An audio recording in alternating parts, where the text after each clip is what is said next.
Hello and welcome to another episode of From Borderline to Beautiful. I'm your host, Rose Skeeters, and I'm here with Xannie of the BPD bunch.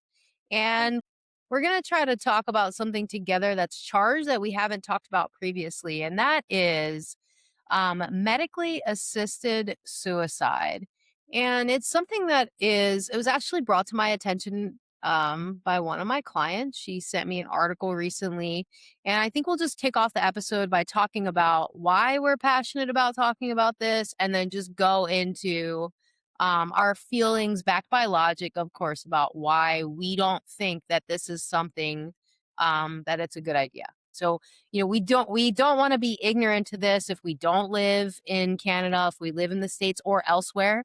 Um, but we are specifically talking about Canada. So currently, as of May 2026, medical assistance in dying, that's actually what it stands for. It's MAID, MAID in Canada, is available for people that are 18 and capable of making healthcare decisions, that are eligible for publicly funded Canadian health services. So I'm just reading this. Make a voluntary request, so they ask to die, free, and then has to be free from external pressures. So that's one of the requirements. They have to give informed consent after full information on all their options. They have to have a serious and incurable disease or disability. Now, up until now, and until March 2027, so next March, that didn't include mental illness, but now it will, and that's why we're here talking about it.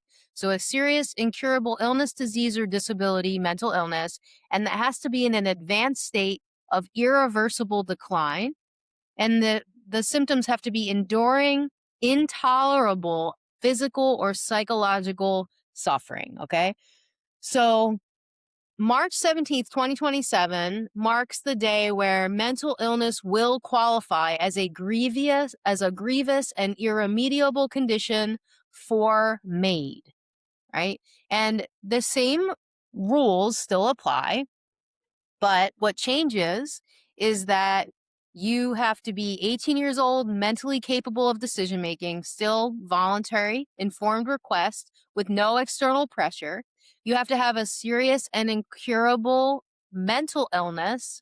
It has to be advanced and irreversibly decline in capability, and then again, enduring intolerable psychological suffering. So the caveat is that the diagnosis that you have, the psychiatric illness that you have, has to be something called irremediable, which I hope I'm saying that word correctly. But it means that it's not going to get better.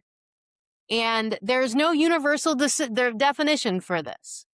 It's if the person that you've gone to seek medically assisted suicide with, the psychiatric provider, the therapist, or whatever, if they've given you that option, they have a responsibility now to deem you as irremediable, meaning maybe not going to get better. And if you look it up a little bit, there's no definition. So nobody has a clear understanding of what does that even mean. And nobody has a clear understanding of how long they're actually going to make the person wait. So sometimes they say 24 months, but the provider doesn't have to wait 24 months to perform that medically assisted suicide on the individual. And again, starting in March 2027, what does that matter for Xannie and I is because we're talking about people with cluster B personality disorders, all psychiatric illnesses. We are talking about people with BPD. So when I first got the article, I read it and I was crying and I felt sick to my stomach. And one of the reasons why is because people with BPD are still deemed treatment resistant. And when you have no definition for irremediability, treatment resistance becomes evidence supporting irremediability. Okay. And that's a problem because I was treatment resistant. Me too. And if I had an opportunity to prove to a provider that my death was warranted, that my pain was so bad that I should die, I would have spent any number of years Trying to prove it. trying to prove that, and I'd be dead. So I wanted to bring you and just have a conversation about this. We can talk about what we think people are going to say in terms of supporting it.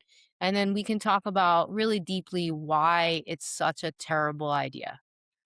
If you agree that it's a terrible idea. So I please, I thank you agree that for it's a that terrible idea. lengthy statement. Go ahead. Oh, I mean, I agree it's a terrible idea. I mean, the first time I heard about this, I thought it was a joke because it was like on an Instagram reel where someone was like, "What do you mean in 2027 I can legally end my life because I have BPD?" And I thought it had to be a joke because I think especially because of the circles that I'm in now, right? I'm surrounded by people in recovery from BPD. Like a lot of my friends are clinicians and I'm very close knit into like the both the clinical and lived experience recovery community, and Sure. everyone sort of in my circles talks about BPD as a good prognosis diagnosis. Hmm. Like people can like I think the stats were something like upwards of 80% like achieve remission in a certain number of years, right? Yeah. And so to me, the fact that I saw this on a video, I was like, this has got to be it. This has got to be a joke. Like, who would authorize this? This is bananas. And then I looked it up and I saw that it was real. And so I commented, that I thought this was really sad. Yeah. And since then, I've seen a lot more come out about it. And, I think one of the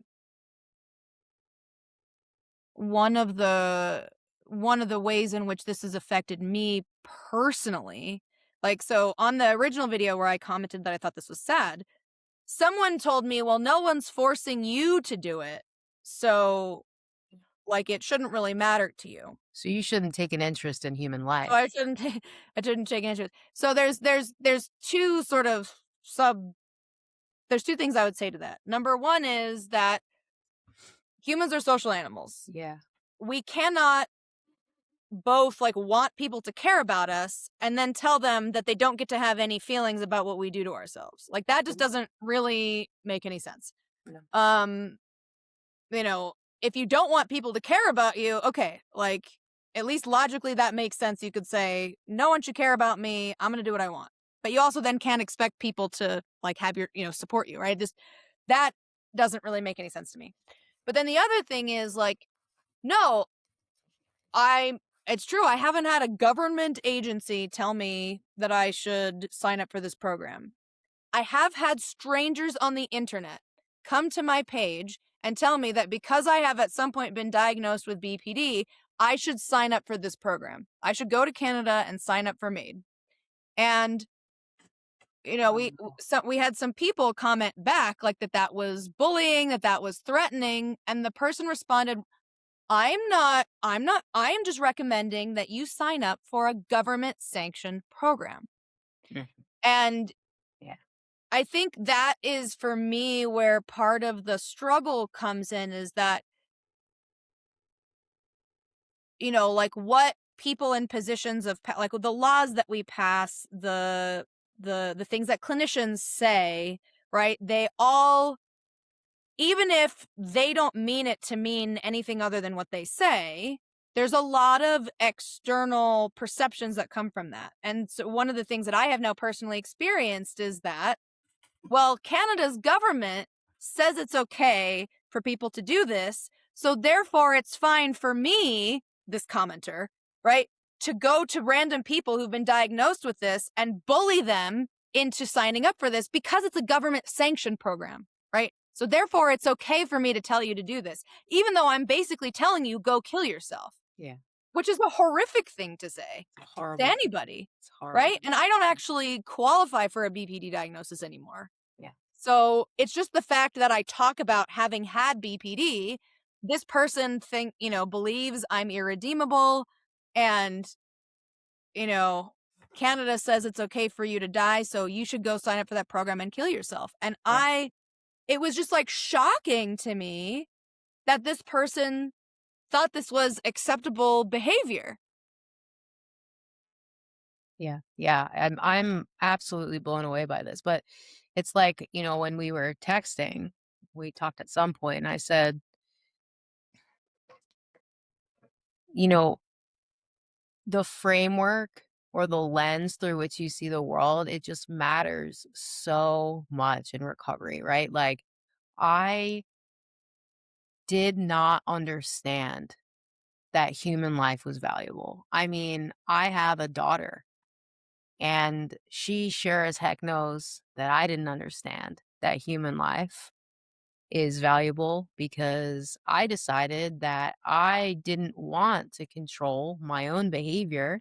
And then I had a daughter, and then I had an abortion. And to me, I'm speaking for me and my own experience, that was the level of ignorance I had about human life. I did not think that anything but my own feeling and what I could see right in front of my nose was valuable. And I had to develop empathy. Now, before all the haters come at me, no, people with BPD do not have the most vast amount of empathy that you've ever found in the entire world. That is not true. Perhaps there are moments in your life where you have a lot of emotional empathy, but the definition of a split involves not understanding the value of human life, the very life of the person that you say that you love the most, right? And so if I don't value human life, then I'm going to be like, it's not, what do you care? What do you care about medically assisted suicide? What do you care? They're suffering. They're walking around. You know those things, Annie. Everyone says like you're walking around like a third-degree burn. Yeah, absolutely. And you can patch the burns. There's skin grafts for that. Yeah. I think also the you were talking about splitting, and I think, this would have really offended me 10 years ago. Yeah. But that belief Yeah. that you will never get better, that's a symptom of BPD. Yeah. That's not that's not the truth. Or Mm-mm. it doesn't have to be the truth. You Yeah. can certainly make that be the truth. Yeah. Um, By your choices, by your own but free will. Yeah. so on my personal Instagram page and YouTube accounts, I'm pretty loud about the fact that I don't have BPD anymore. And somebody commented recently that essentially that because everyone might not get there, I shouldn't I shouldn't talk about this because I'm going to make the people that won't get there feel bad. Oh, yeah.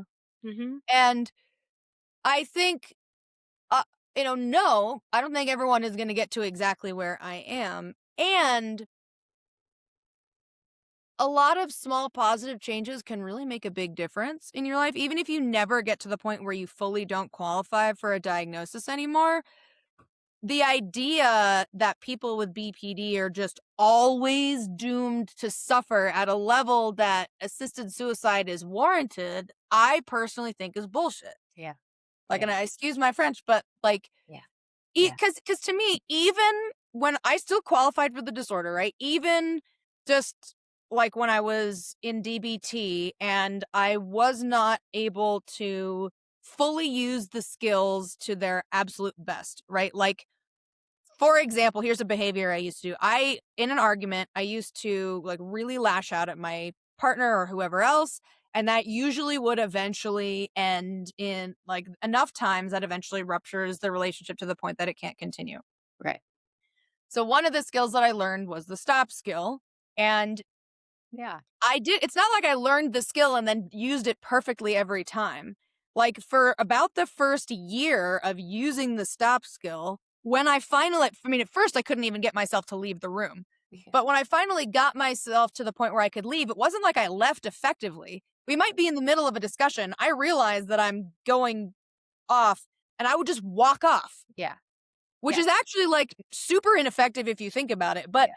that was such an improvement over cursing someone out for 3 hours that my relationships were able to be sustained, and, like, it was awkward and uncomfortable for people, me included, because there's that awkward, like, she just walked off, but that's still a big improvement. Even if I never had gotten to where I am today, that change alone would have made a big difference. Yeah. And I think that for me, when we're talking about, MAID and BPD is like I don't believe that everyone will get to my level of recovery for a lot of different reasons. And I do think that everyone can create a life that they feel is worth living. And that a lot of that is like what you said, it comes down to like some of it is mindset. And I know that this is something people don't like to hear because it sounds so like I think it's giving toxic positivity, and that's not really what we're talking about. But when you're in it, it's so hard to not view it that way. Um, but I mean, we could have a like whole podcast on how I yeah, feel we could about have a whole podcast on that. But toxic. all I'm saying is that I think we have to be really careful because, Yeah. like you were saying, there is this.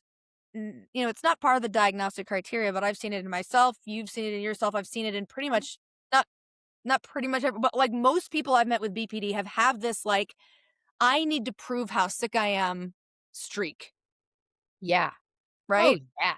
And I think, and like you said, I would have taken a holding period as a challenge, Yeah. right? Because and that's not speculative. You look at my whole history. That's how I treated anything. If Yeah. someone was like, "Oh, well, this isn't that bad," I was like, you ain't seen nothing yet. Let me show you how crazy I can be. Yeah. I mean, the Let me show borderline. you how messed up I can be." Yeah. And the wildest part is that I think not everyone has had this, but I've talked about this recently on the BPD bunch that most of the times I tried to end my own life, I don't think I really comprehended the finality of death. Okay. And I think there are probably, Yeah. a lot of other people who probably Yeah. have like you're not real at least for me, I wasn't really thinking about what would the aftermath. I wasn't thinking I'm not going to wake up. I wasn't thinking I was just like I don't want to be in pain. I Yeah. don't want to be doing this or sometimes I tried to kill myself just to stick it to someone else. Yeah, then and it's not just a you thing. I wanna, say that just as both, like, from the clinic oh my gosh, clinician side and then the personal side. This is the borderline brain, it's well researched and documented. It has this need for significance and certainty, so it will dominate. So we would look at the world and get the challenge, like, "You're not sick," and I would dominate. And I don't know about you, but I could do that for more than 24 months, my friend. Like, and I did, just like you said, our histories, and that of many other people show that there's a dominate aspect. If you tell me I am not in pain, I will hyperbolize my pain to the point where you are now undeniably sure that I am in pain. And whatever outcome comes out of that, I'm not thinking it through. Just like you said about the finality of death. Yeah, like I didn't think through. I referenced my daughter. I didn't think that through. Not at all. Not until like I saw the horror of it in the office because I wasn't sedated. Like that was it's like a punch in the face. So how are you going to think through death when you're dead? You can't think it through. So you're just thinking, I want to dominate. I want you to know how sick I am. And if you tell me I am eligible for MAID, I've won at it. And that sounds really sick and twisted, but this is what I think that legislators, the community at large, like you need to know what's going on in the borderline brain in order to be able to speak out against this. And that's what's going on. Well, also I think, I think the intention behind like I will okay. I will choose to believe that the intention behind this is compassionate, Yeah. right? Oh, Like oh, you're talking about medically assisted suicide? that the intention is compassionate, Okay. that they're trying to relieve people of suffering. Yeah. The I mean, problem is that I think it further pushes the message that people with BPD can't get better. right. Right? Because if this is a legitimate option, if this is a government sanctioned option, it kind of feels like they're saying, well, yeah, some of you are doomed. Yeah. And that, Mm. I mean, somebody on one of the interactions on Instagram had said, well, how long should someone suffer? 5 years, 10 years, 15 years? I mean, I suffered for like 15 years before Yeah. I really got better. Yeah. You know, if Yeah. someone had given me a chance to end my life after only 2 years, I wouldn't be here. Yeah. Yeah. Yeah. You know, like, eh, one of the clinicians I know was saying something about, like, recovery takes, like, 8 years or something like that, you know? It's not a slow process. No. Like, Or you it is a can slow see process. Yeah. sorry, it is a slow process, it's not a Yeah. fast process. Yeah. Yeah. It's not an overnight thing, No. and I think, I was shocked by how much work it is, So much. and I think I do think there are moments in recovery where maybe, like, I have felt like I didn't wanna do the work, Mhm. and I think it's important that I don't l that, like I think it was important for me when I was in those states that I didn't lie to myself, that I Yeah. wasn't saying I can't get better, that I was saying I don't want to do the work to do it, Yeah, absolutely. And that's a right? place where a lot of people don't get to because if you say if you're listening, I want you to try to get there. Listen to our stories is like the top rung of the ladder and you can't jump to the top rung of a ladder because you will fall. So you take the steps needed and when you need a break at a rung because you don't want to do it anymore, take a break. But you don't have to blow your life up in your break, and you don't have to create crazy narratives like, "I'm just gonna fail before I try, and I'm gonna fail by death." That is not a thing. And not to mention, like, so we're talking about this from one perspective, but just think about, like, why it's manipulative for the government to say it's okay for people to kill themselves, people with mental illness, even depression. Like, to me, there's a big element of, like, I mean, I was manipulative, but I was easily manipulated. You Yes. can manipulate someone who has big emotions because they are not in their logical mind. And, you know, what do you think? Yeah, well, I mean, it's like I was saying earlier with the comments on my page, right? Yeah. It's when the government says it's okay, like even if the program comes from the most compassionate intentions, right? Like the way that it falls out in practice, it Uh-huh. at least in my personal real life experience, people come to me and tell me I should kill myself, Yeah. right? And because I don't actually have BPD anymore, Yeah. like, I actually thought it was funny. I sent a screenshot of it to one of my friends, and I was like, "This is so crazy, like, I can't believe someone would say this to me," and my friend was horrified. She was like, "Oh my Yeah. gosh, you should report that person, that is terrible," and then I thought about it, and I was like, "The me 15 years ago, 10 years ago, that would've really affected me." Yeah. You know, I'd have been like, "Oh, Yeah. maybe I should." Yeah. And I think that for me is where, like, I've heard people say, "Well, like, no one's forcing you," but, like, the whole point is, like, people with BPD are vulnerable. Like, they are a vulnerable community. They're Yeah. very for as explosive and Yeah. manipulative we can be, like you said, we're also very easily manipulated. Like, Yeah. I can't tell you not with this because this wasn't around at the time, but I can't tell you the number of times I got involved in really dodgy situations with other people because I just wanted them to validate me, Yeah. and I Yeah. woke up, like, having been like, "What the heck did I do? Why did I do that? Like, why did I think that was a good idea?" Because at the time, that's the other thing. When you don't have a strong identity, it's so easy to take on the ideas of other people. And a lot of people with BPD grow up like I didn't, but I know a lot of people with BPD who grow up with really abusive family members Yeah. who will say things like, "You are Yes. worthless and Yes. you shouldn't be here." Yes. And like, if some random stranger can come to my page and tell me I should end my own life, what's to stop those abusive family members Yeah. from convincing their Mhm. person with BPD that the world would be better off without them and here's an easy out?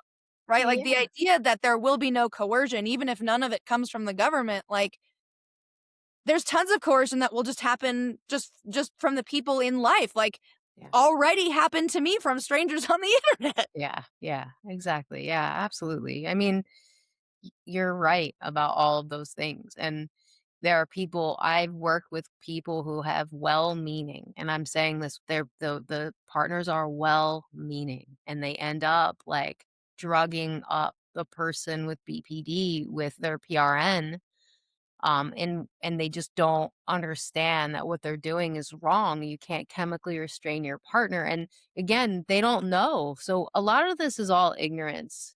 I want to clarify because as you said that, I thought like, yeah, the borderline brain will dominate, but like it's all ignorance. I never knew that I was like, I never thought about the long term consequences of my decisions, just like with the dying thing that you said, right? And so, like, I never knew consciously, oh, I'm going to show them, but I was doing that because I wanted validation because that my identity was in other people telling me that I was good enough.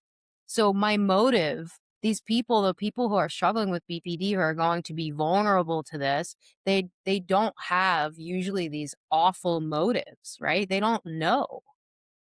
Right? So we can't just kill them.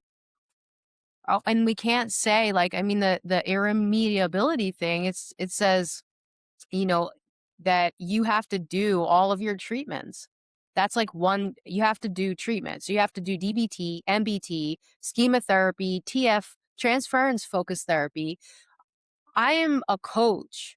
And oftentimes people find my podcast and they're like, oh, she was a therapist. She's a coach now. This is relatable. And they come to me and they're like, Rose, I've tried dot, dot, dot, dot, dot. And none of that has helped me. We already know that sometimes it doesn't stick because of what you said. Sometimes people hear the skills and they're like, I don't want to use them. I was that way. I was like, this is not useful for me. Because again, it didn't validate that I would never get better. So anyway, it's just a lot of, kind of the same. I'm talking in circles now, just about how yeah, you can't take a vulnerable population and say that they're not going to be coerced or influenced by outside sources about this, medically assisted suicide. Because you're right, strangers on the internet. I mean, I'm sorry that happened to you. I should say that because people with BPD need love. That's what they needed when they were little kids. That's what they need when they're freaking out. That's what we needed. Someone to love us enough to tell us the truth, to stick around, and to help us. So why not open, love houses? That sounds so great. But like, why not open places where you're just showing people to garden and to cook and like I mean that's super fanciful but I do believe in that. I think that that's the way to go, not kill them. There's something really evil about saying to somebody who can't see to the future that it is okay to die. There's something Well, really one of the yeah, sorry. I didn't mean to no, go ahead. interrupt you. I was Soapbox gonna say down. that I've had this year in particular, I've had one thought that is I think will upset a lot of people, but I think is really important. Um, and that is that, like I used to think that I was only irrational when I was emotional. Mm, That, outside of being emotionally activated, I'm actually a pretty clear, rational person. mhm. That was not true. For a lot all of us, yeah. Thank you. Like when I get like, especially where I am now, I look and I'm like, man, there was so much like it was like if I'm not emotionally activated, this must be a clear, logical thought, and that is just not true. And that like, if we're talking about MAID, this idea, like, this is gonna piss people off, but if you actively have a BPD diagnosis, I do not think you are capable Yeah, of making a clear decision about that. yeah, it's true. I agree with Like, you. and I would have never said that before because Mm, because this is one of those things that's like, until you're not in it, you don't know that you're not in it. It's like if you've only ever seen like if you've never lived like I don't know if you've only ever lived in the dark, you don't know what the light looks like, yeah, right? yeah, exactly. Like you don't. So I don't. So that this is why I know would be really hurtful, but like just for myself, that's not a decision I could have possibly made with a Yeah. clear mind. because I was not actually thinking clear-headedly. Like, the black or white thinking permeated into every area of my life.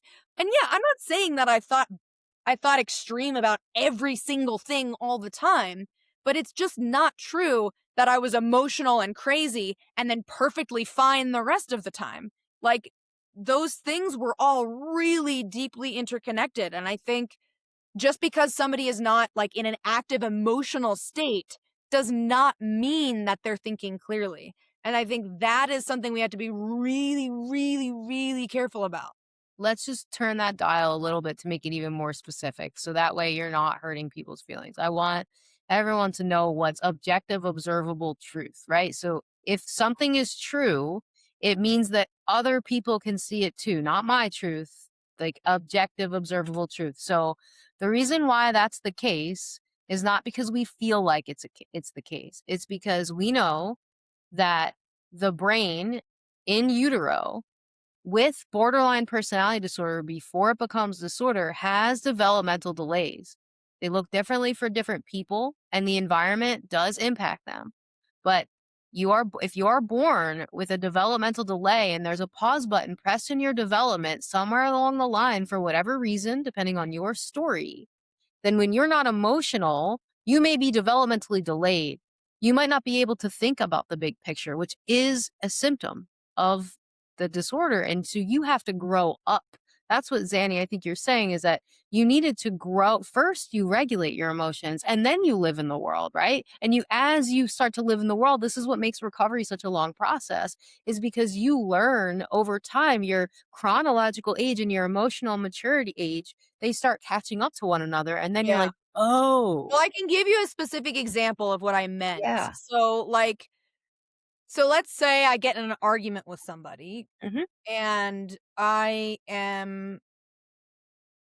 used to think that like I'm like only thinking extremely because I'm really emotional about the situation. Right. But then even after the fight is over, maybe I'm telling myself what I think is a logical explanation, like, um, like, how dare my husband criticize me for the way I was putting those dishes in the dishwasher? Like, Yeah. he's such a freaking jerk.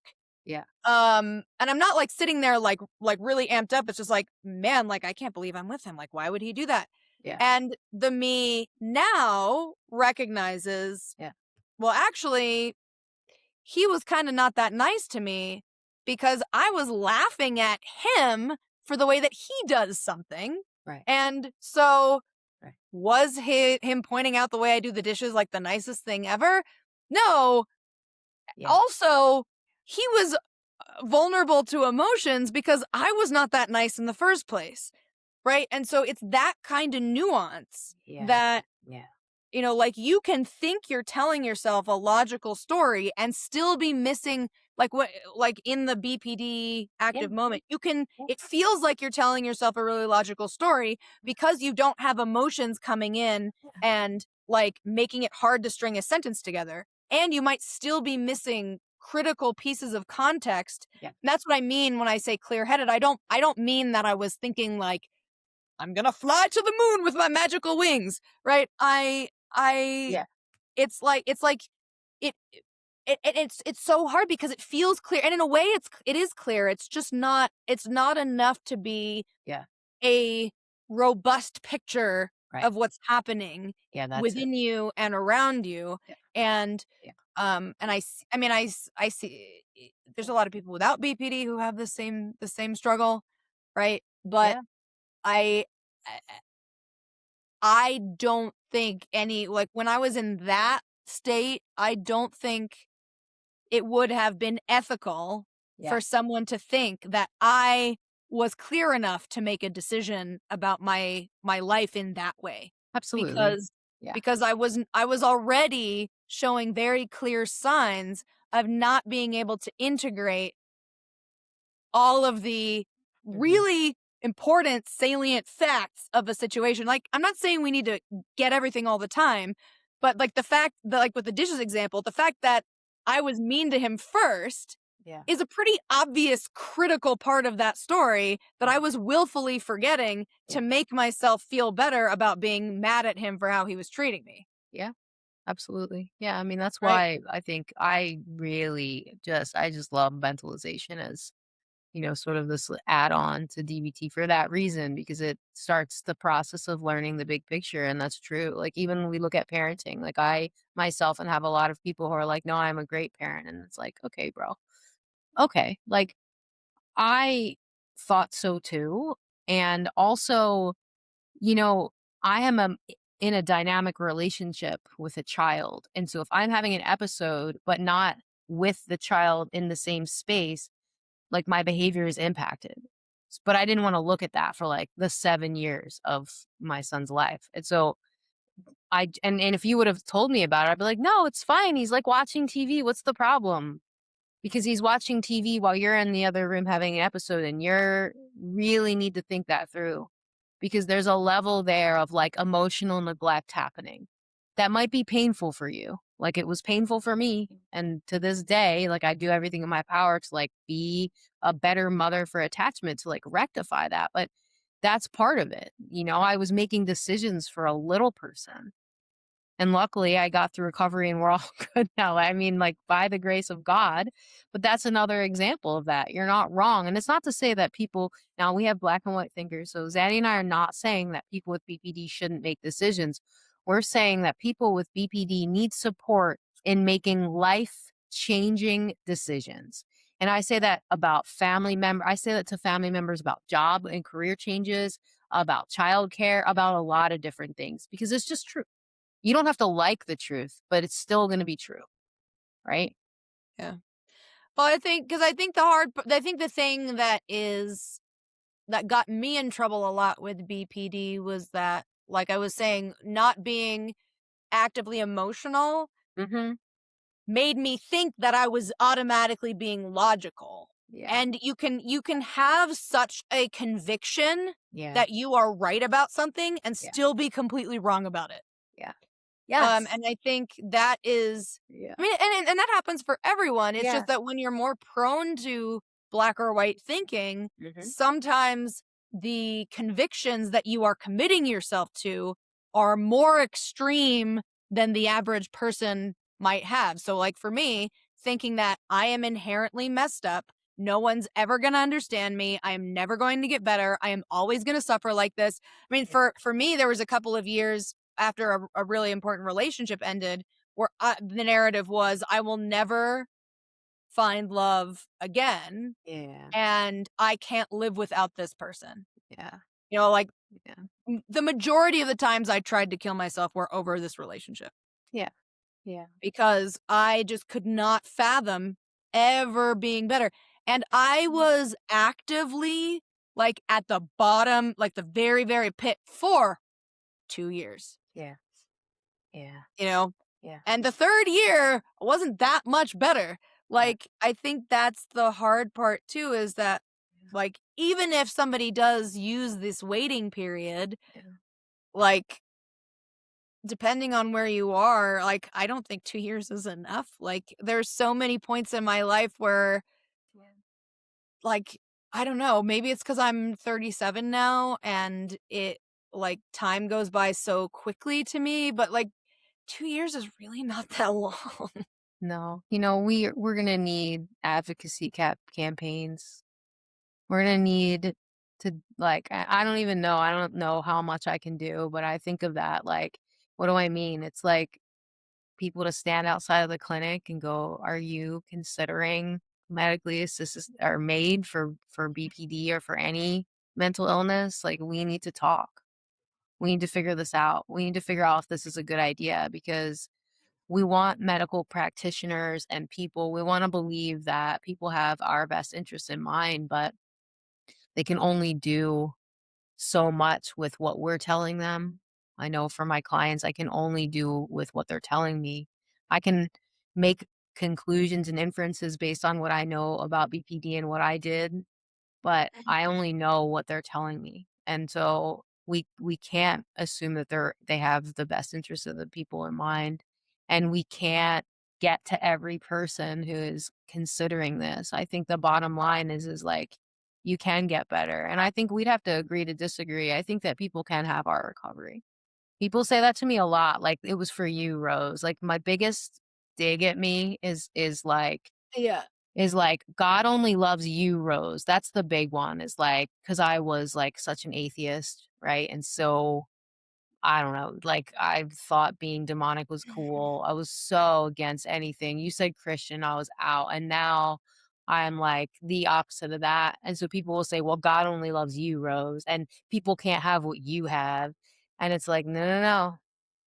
Well, I You think when I say that I don't think everyone will get here, it's not that I think it's an impossibility. It's just that I recognize that some people won't. some Some people people won't. some people will And choose not to. and Yeah, and I think it's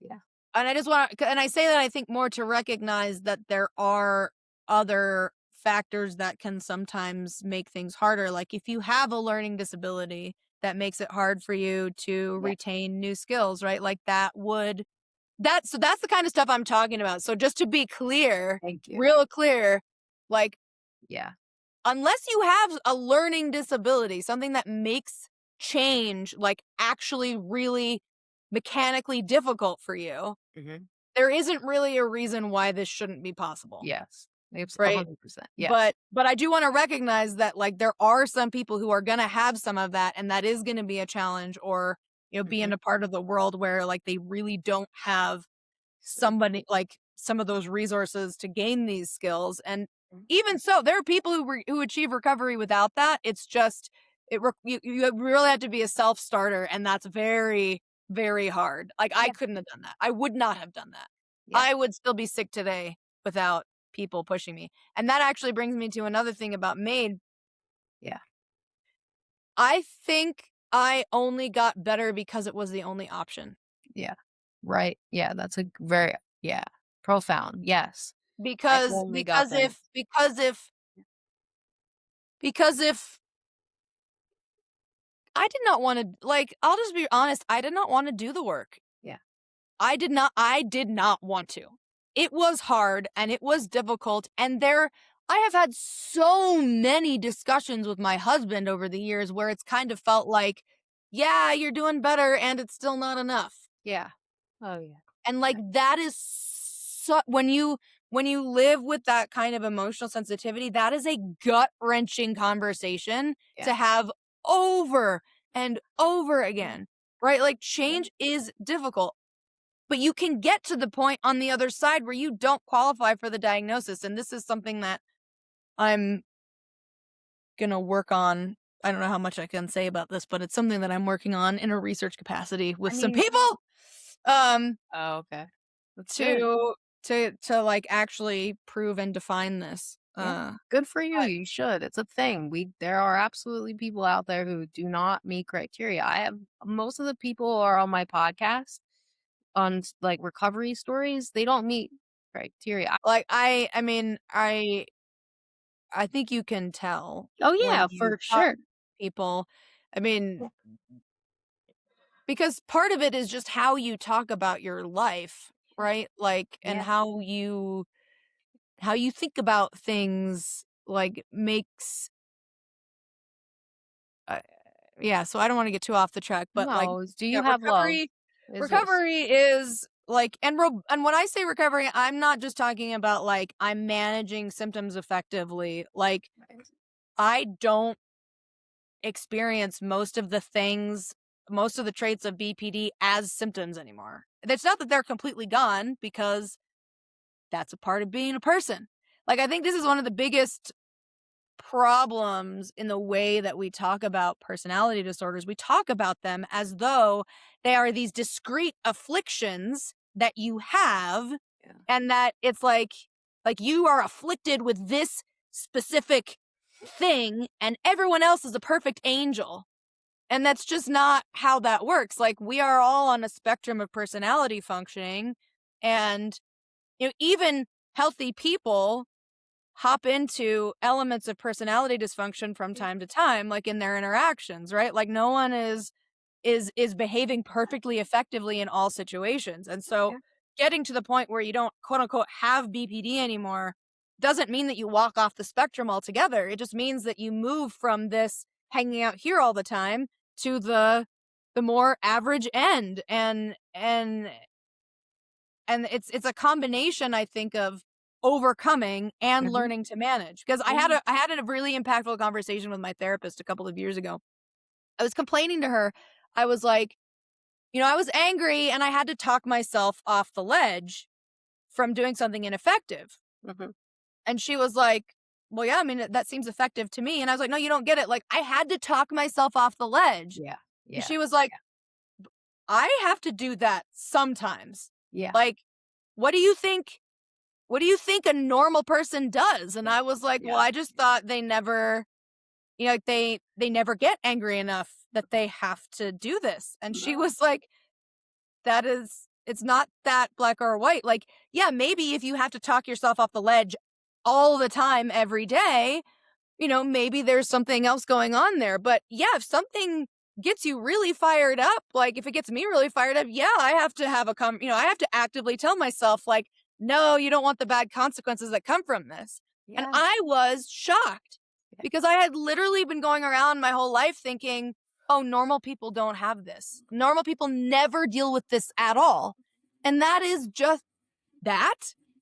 a symptom of the disorder. That belief is a sign of the disorder itself. Absolutely. Is believing that these are so, like, we have to have categories to describe things, but we are not categorically, like, different from other human beings in like fundamentally different. We just deal with the same things at such an extreme that they are unmanageable and Yeah. problematic and cause all this problem, right? Yeah. And that is such an important piece of all of this, because Mhm. if it is true that we are really all on the same spectrum, then why on earth would you say, okay, people who are up here on this spectrum should be allowed to die, and the people over, like, it's not totally fixed. No, no, but it's not. Not at all. No.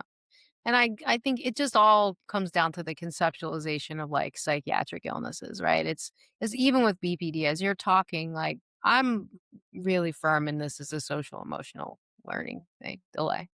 What the origin of that, how that comes to be, I mean, it's going to be different for different people, but it's definitely that. And yes, I get edgy. Some of it's because I'm from Philly, and some of it's because I'm intense and edgy. And I'm always going to be edgy. Just because I'm edgy doesn't mean I'm a disorder. That's just not a thing. And I had to grow my social emotional learning to learn social nuances, to learn love permanence, object permanence, task initiation, emotion regulation, all the things. And you can do that. I could have died. That's an option too that I could have done in my own life, but it shouldn't be that I'm given that option and presented that. Because, like you said, we only had one option, right? And it was to get better. But now, given these other options without the capacity to think things through, to think about the big picture without the capacity to comprehend that everyone in life has struggles and we all have negative self talk. We all have to do that sort of internal dialogue of talking ourselves off the ledge. We all have ups and downs and hills and valleys in life. Like, this is the normal ebb and flow of a dynamic social world. And then you can be a part of that. You're not so special that you can't. And yeah, it takes a lot of work, but like my response to that is, what else are you doing? What else are you Well, doing? according to Canada, You're dying. dying, I guess. I don't know. I think that like, I'd like to think that people care about me and you. And I'm sure they do because I know people tell me that they love the BPD bunch. So if it's a matter of like we shouldn't care because it's not our choice, people would care after the fact. People would care if you went and you got a medically assisted suicide in Canada. Complete strangers would be distraught because you were not alive anymore. So, I mean, that's just not a good argument. And it's not an argument that people with BPD suffer so much and they deserve it. It's not an argument, you know. there are other things I think that can be done. I don't know. Yeah. Yeah, I think there's more, and I mean, to me, part of it, it's just that, like, I don't know, like, I had to put my dog down a couple of weeks ago, I'm sorry. and, grief is painful, Yeah. Yeah. right? And I don't always know how life is gonna go, Yeah. and Yeah. that doesn't always have to be a bad thing. Yeah. Like, when you're in that when you're in that pain, part of it is like, Yeah. I know that life is gonna change from here, like, Yeah. Yeah. and if I whenever I experience grief, if I go to this place of a life isn't worth living, it's like,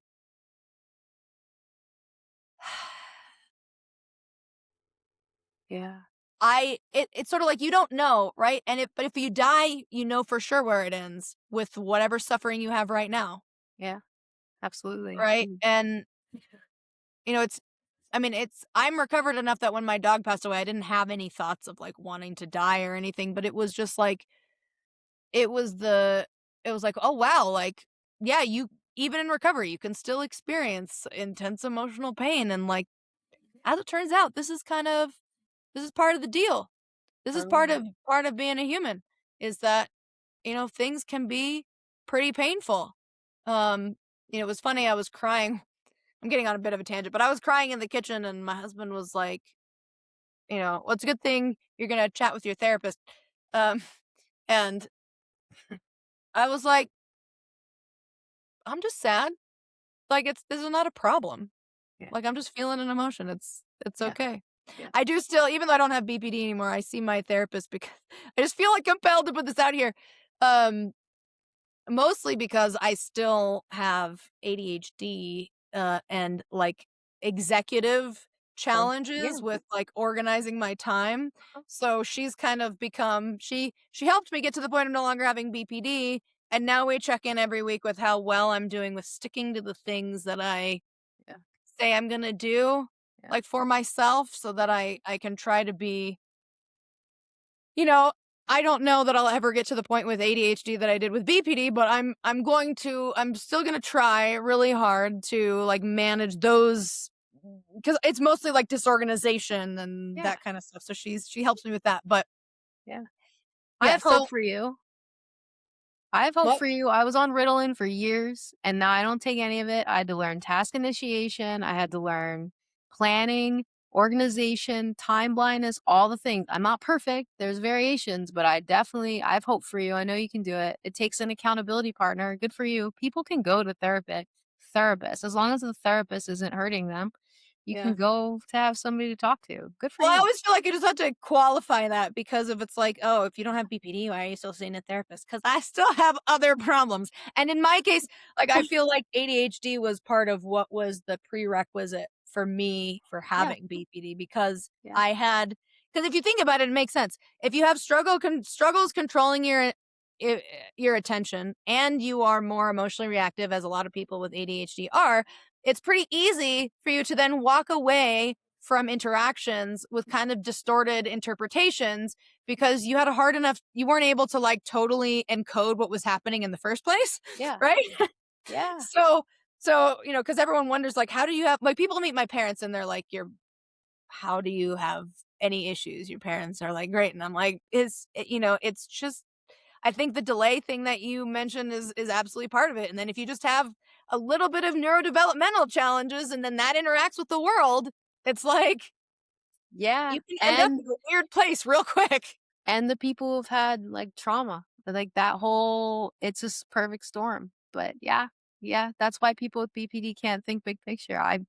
They have the delay, and the ADHD, I think, is part of the delay because you get the frontal lobe struggles, and then you turn into an adolescent, and nobody caught your delay, and you start doing crazy stuff, so it's a whole big Yeah. tangle, but if we stop looking at people as numbers and sicknesses and illnesses and equality and all this other stuff, which matters on certain levels, I guess, for categorical purposes, like you said, but like the human experience matters. We as human beings matter. You matter. Yeah. And if you can start looking at that, then you can design at least a life for yourself that you can wake up to every morning. That's a possibility. You can do that. You don't have to just go and get permission to die, especially, I think we've established here today that it's wrong to even offer it. I think it's wrong morally to even offer it. I don't Yeah. think I'd be here. Well, I mean, who knows? Maybe somebody would have locked me up and like prevented me from going to do that. But I don't know that I would be here Yeah. because like you said, it's Yeah. a way to prove how sick you are, and I wanted the world to believe that I was sick. You know what? This is another thing I think about is how easy it is to destroy versus create, right? Yeah. Like if you want, like, cause you were talking about how we crave what certainty and Certainty and significance. Yeah. significance, right? And we could do that through positive change, but that takes so much more effort. Hmm. It is so much easier to just be the sickest. Yeah. Easier meaning like it doesn't feel easy. It's so much suffering, but like in terms of, you know, like the I don't know how else to describe it. It's just but like it was so much easier to just give in to those urges of Yeah. destroying everything than try to gain significance and certainty by doing things effectively. Sure. Well, it's this. It's like I am different. I'm in this circle here. I'm different, and everyone else is here. So I remember going to Barnes and Noble after I got out of the eating disorder facility place the first time, the residential treatment center, and like, okay, I guess if I had good mentorship and I was like a really stubborn, right? So I wasn't really listening. So maybe people told me, so forgive anybody out there who told me that I should do normal things. I'm sorry because I didn't listen or you didn't tell me. So my point is that when I went to Barnes& and Noble, I'm sure if I had had someone in my ear and I was willing to listen of like, "Hey, that's not true. That you're here. You might feel like you're here, but what feels true and is true is different. And so you can walk a path to a normal life." I didn't. I got out of the hospital and I thought, "These people do not understand me. They don't know me. I need to be sicker." So I went to Barnes& and Noble and I went to the eating disorder book section and there's a memoir. Get it. There's only a couple, but one of I think her name was Moira, do you know what I'm talking about?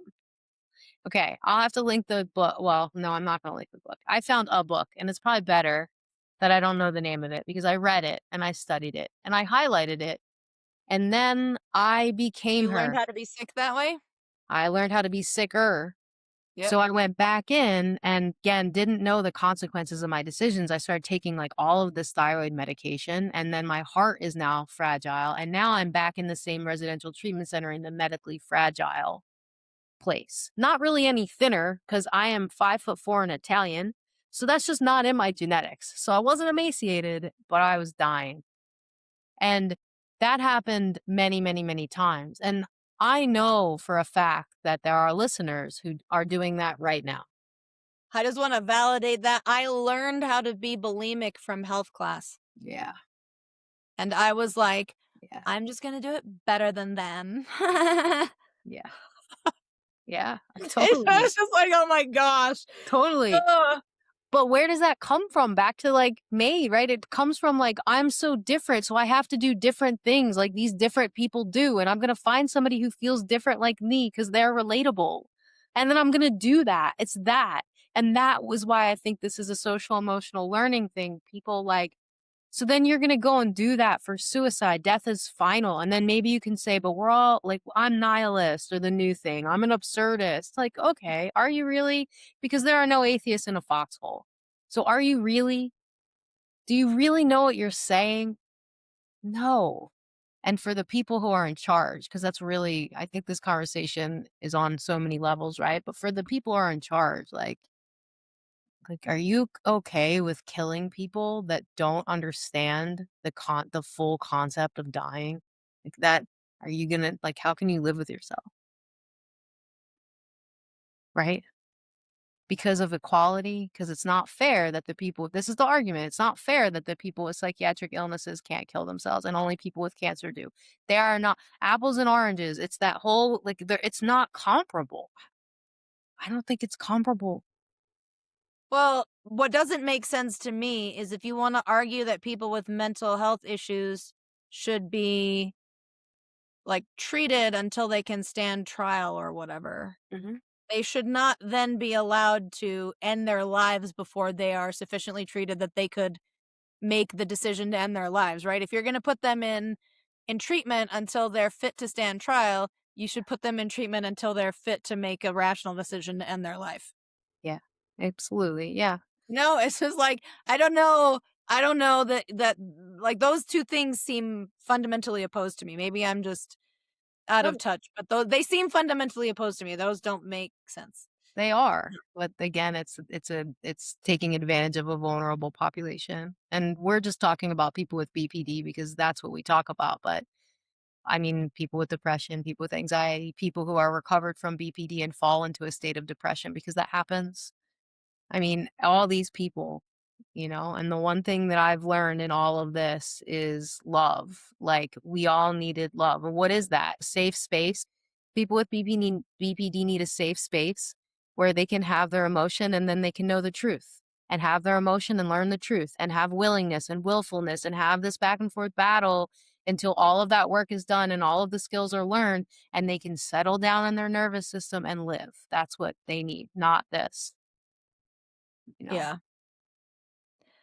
Yeah,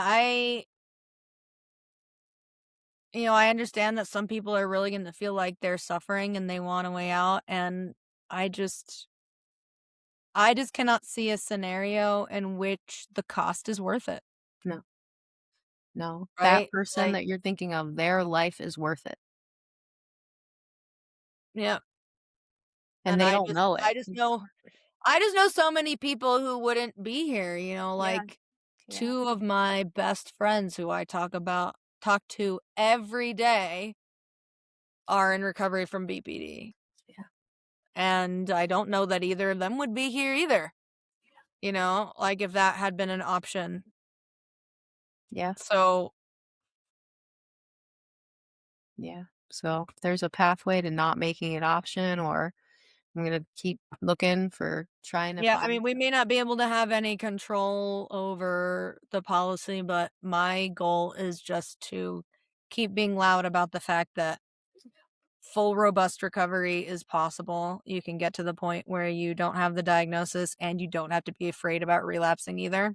Yeah, Um, yeah, and mm, like I really think that the pursuit of that is worth it. I mean, I'm sad for the me of the past who really truly believed that this life that I'm living now was not for her yeah, because yeah, she was in so much pain yeah, all the time. And it's not that I don't ever experience pain now, it's just not the same. It's not all consuming. I can be in, like with my dog, deep emotional grief and know that things are okay at yeah, the same time, which is yeah, crazy because yeah, 15 years ago, I would have been in my bedroom throwing a fit at God for how dare you let my animal die? Like, what is wrong with you? Bring it back. Da, da, da, da, da, da. Like, yeah, just being angry and then, like, yeah, you know, justifying all kinds of explosive behavior because I'm sad and so the world should suffer with me. yeah. It's like Same. I think about. so much change really is possible. And I think this it's such a limiting belief It to is. think otherwise. The person who sent this to me is a young, very young female, and this person died, was clinically dead for 3 minutes taking their own life, and it's just heartbreaking. It's heartbreaking to think that, kids like these. I'm old, I'm not old, I'm 43, but I'm old enough that these kids are in a world that tells them that you're so sick that the only pathway for you is death. Right? It's just like you could try all these other treatments. You can try DBT, but how many times are you going to go through it? Oh, it's not working. Oh, well, I don't know what to tell you. We'll just put you on a lot of Seroquel, a lot of Geodon. What else we got here? Let's give you all the psychiatric. You listed 2 that I've tried.